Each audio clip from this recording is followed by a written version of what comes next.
Amid a nationwide seasonal flu outbreak, COVID-19 numbers are also creeping up in India, raising concerns that a new Omicron variant may be triggering the spike in coronavirus cases.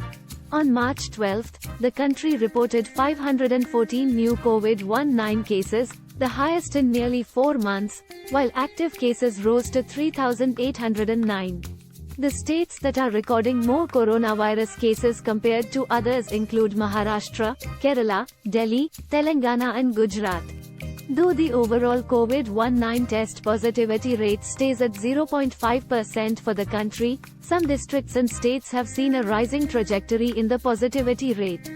The rising COVID test positivity rate in some areas also prompted the Union Health Ministry to shoot a letter to states on March 11, asking them to step up surveillance related to influenza-like illnesses and severe acute respiratory illnesses.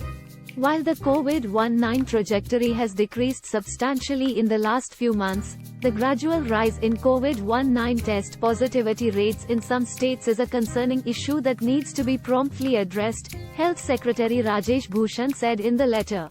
Experts, while pointing out that hospitalizations and deaths due to COVID-19 have not gone up yet, also cautioned that India's genomic surveillance for the viral disease is not sufficient at present, and said that the numbers need to be watched before predicting a pattern.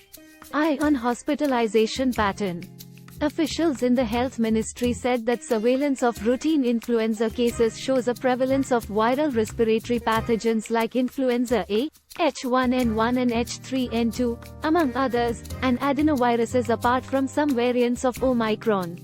Therefore, states need to be on a vigil to check if more people with respiratory illnesses are landing up in hospitals and if yes, what may be the responsible pathogen, said an official.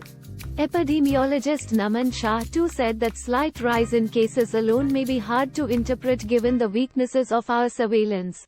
Insiders in the INSACOG, India's COVID-19 Genomic Surveillance Consortium, maintained that the number of samples from COVID-19 patients being subjected to whole genome sequencing has gone down substantially, which may be detrimental in quickly detecting new SARS-CoV-2 strains triggering spikes.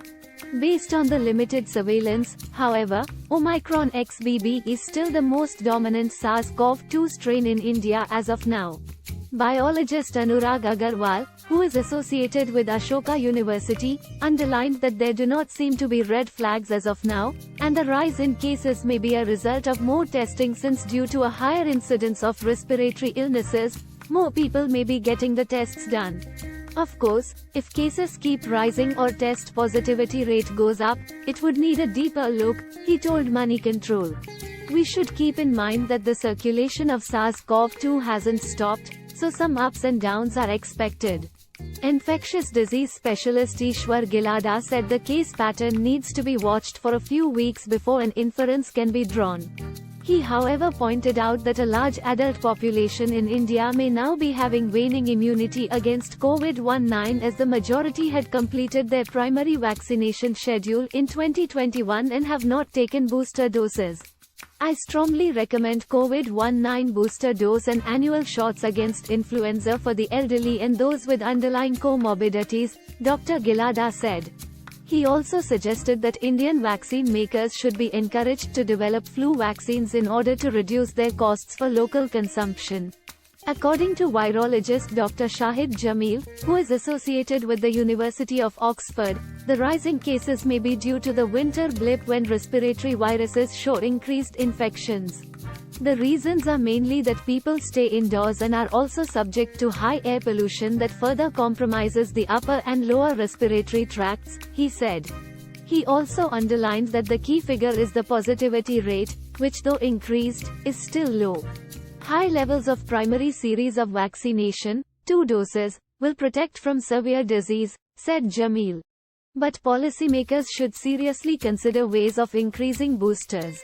India has the options and must use them.